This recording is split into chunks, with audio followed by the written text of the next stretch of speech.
Baiklah pelajar-pelajar, jadi kita akan sambung dengan polimer. Sorry, ni bukan part 3, ni part 4 dah Part 4 untuk video kita bab 9 kimia industri. Jadi kita akan lihat jenis polimer, kegunaan polimer dan macam mana polimer itu terbentuk. Polimer is English polymer. Okay, so tada, inilah polimer. Apa benda ni cikgu polimer ni? Polimer ni adalah, awak ingat dia macam rantai. Cukup ke rantai saja? Tak cukup. Rantai yang menghubungkan monomer-monomer yang comel-comel ni. Bila monomer-monomer ni dia bergabung, dia terikat dengan monomer yang lain. Monomer ni mesti sama Monomer ni sama jenis ni. Kalau ni monomer A ni A macam tu.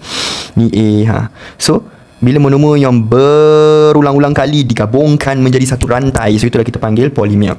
Okay, so polimer tu adalah satu molekul yang besar. Dalam polimer tu ada gabungan molekul-molekul yang kecil. Itulah maksudnya So sebenarnya polimer ialah molekul besar yang berbentuk rantai, yang terdiri daripada gabungan unit molekul yang kecil yang berulang-ulang. Ni ada molekul yang kecil ni, unit dia.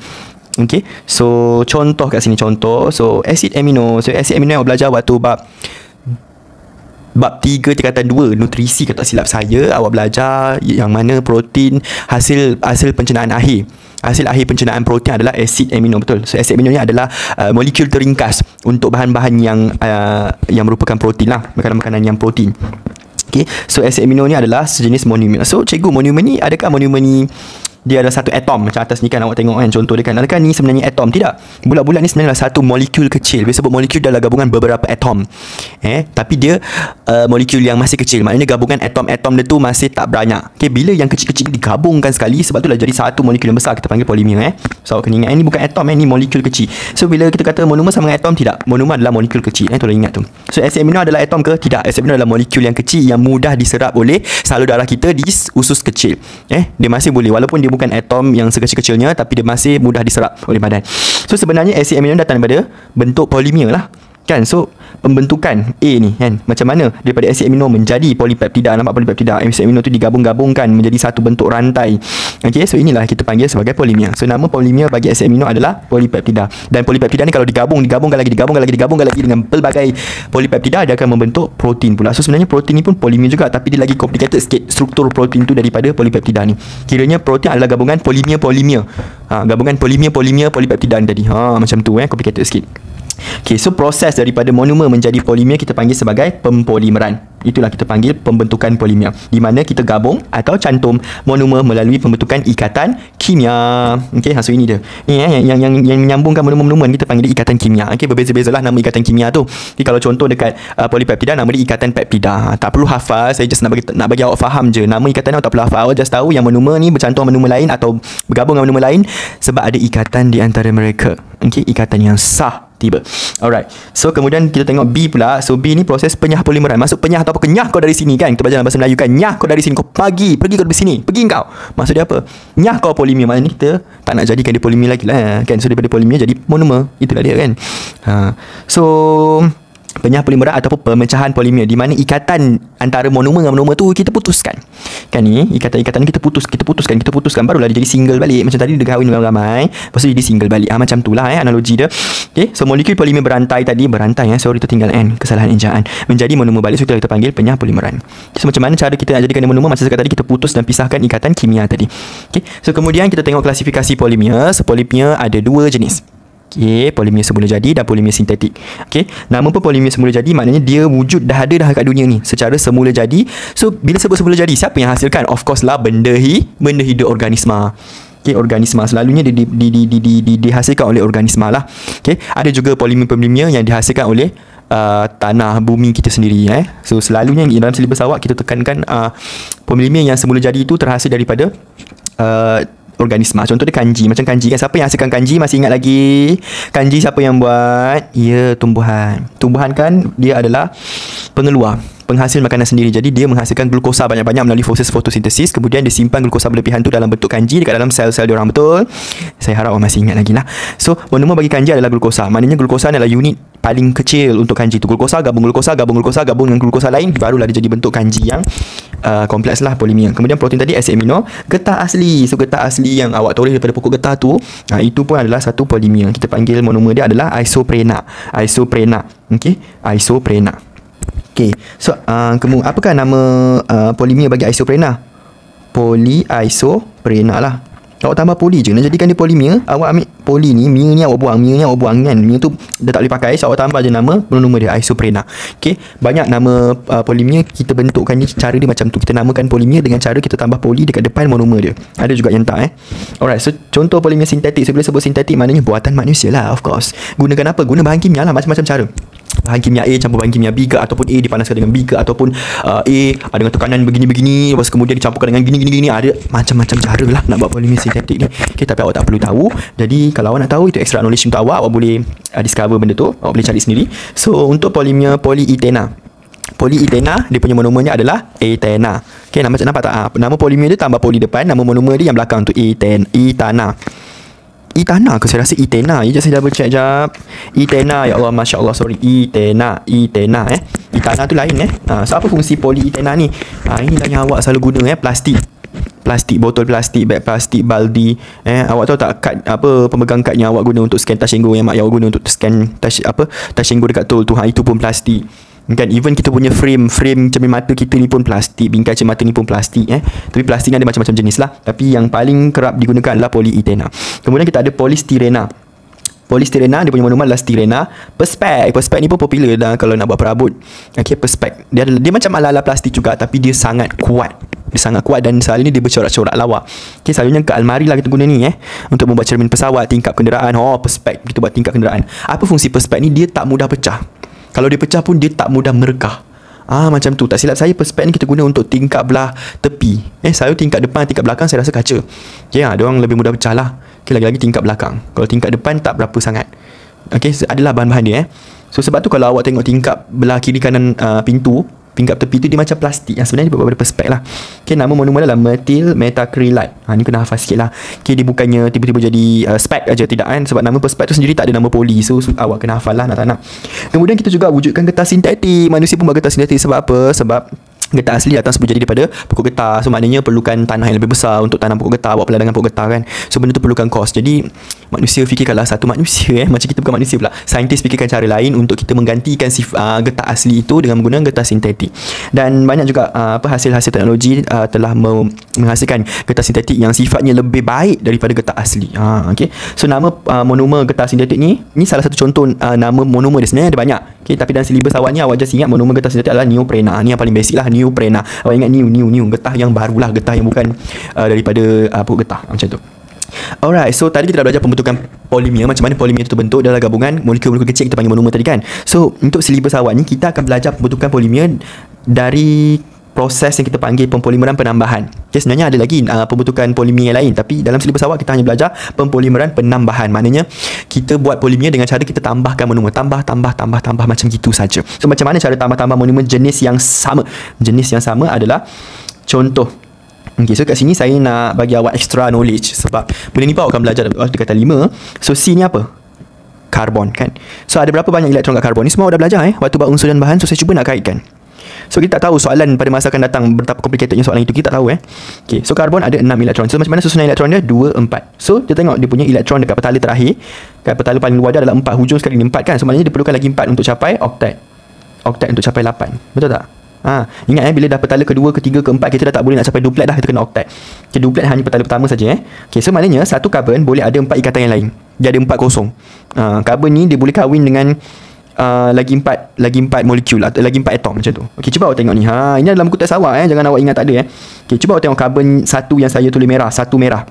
Awak tengok ada berapa ikatan kat dia? 1 2 3 4. Itu yang maksud saya. Karbon ni, satu karbon dia boleh bersambung dengan atom lain sebanyak 4 atom. Macam tu. Nampak? Dia ada boleh bentuk 4 ikatan antara dia. Yang biru tengah ni nama dia ikatan ganda 2. Special dia double kembar punya ikatan. So bila ikatan ganda 2 ni kita kira asing jugalah. So atas ni 1 2, bawah ni 3. 1 2 3 4 macam tu Begitu juga dengan karbon nombor 2. Alright. So sekarang ni ini adalah monomer. Ethena adalah monomer.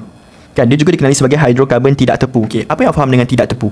Contoh, otak awak dah tepu nak belajar. Apa maksud dia dah tepu? Maknanya dah tak boleh nak masuk lagi dah. Otak awak dah penuh sangat-sangat, dah penat sangat, dah tak boleh nak belajar dah. Otak dah tak boleh masuk. Kan? So maksud hidrokarbon tidak tepu macam mana pula? Maknanya monomer ini masih boleh menerima molekul lain untuk ditambahkan. Itu maksud dia tak tepu lagi. Maknanya dia masih boleh terima penambahan badan dia sendiri kan, ethena yang lain untuk bergabung dengan dia. Okey, so itulah kita panggil pempolimeran penambahan. So cara dia macam mana? Cara dia Awak cuba tengok kat sini kan. Kan ada double bond. Nama dia ikatan ganda dua. Double bahasa Inggeris double bond. Ikatan ganda dua ini kita kena pisahkan dulu. Untuk apa? Sebab satu akan pergi sini, satu akan pergi sini macam tu.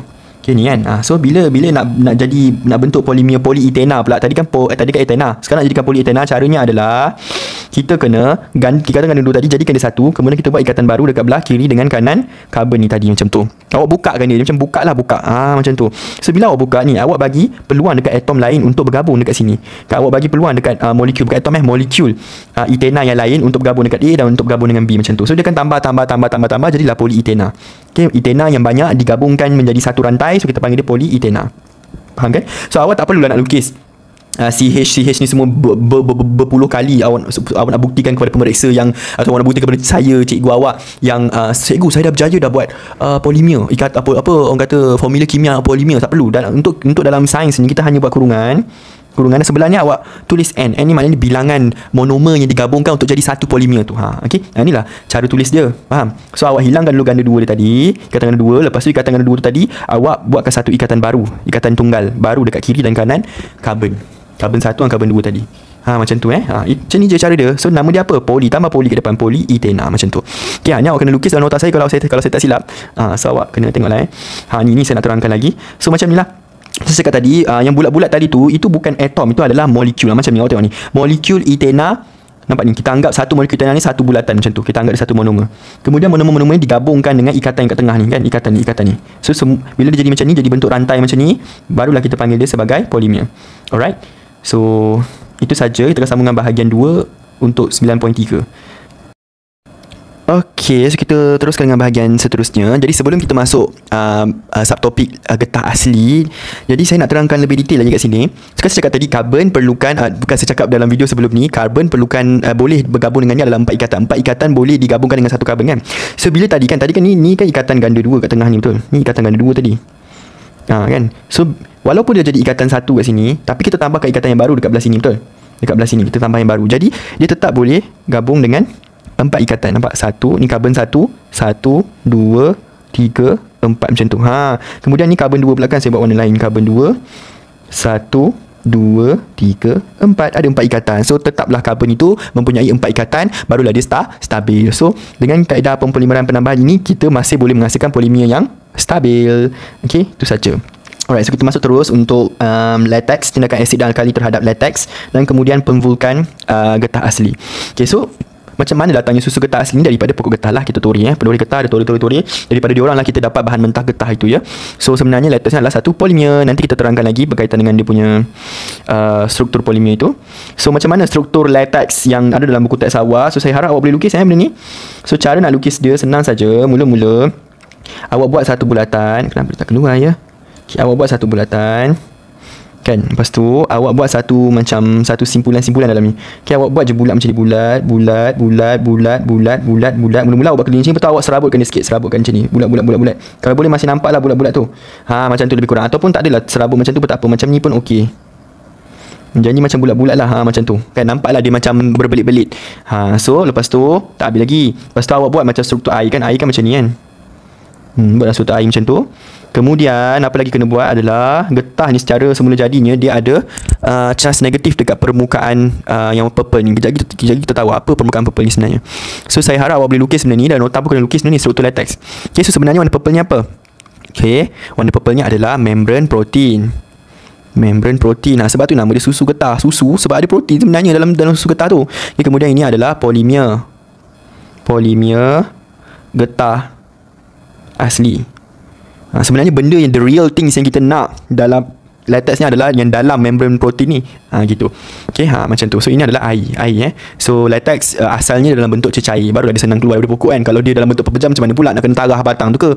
Batang pokok tu ke nak kena tarah apa tu, korek-korek dia punya pepejal getah tu ke? Tak logik kan. So dia adalah cecair. So bila kita macam toreh getah tu, maknanya kita macam cederakan pokok getah ni lah. Kita cederakan dia, so batang dia akan bertindak balas dengan menghasilkan latex. Sebenarnya latex ni adalah satu mekanisme pertahanan diri untuk pokok getah tu.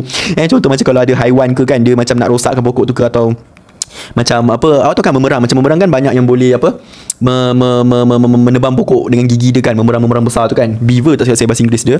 So memerang besar ni dia tak sukalah pokok getah ni, sebab bila dia gigit dia nak terbangkan pokok tu je, ataupun dia nak potong pokok tu je, dia macam ada getah kan.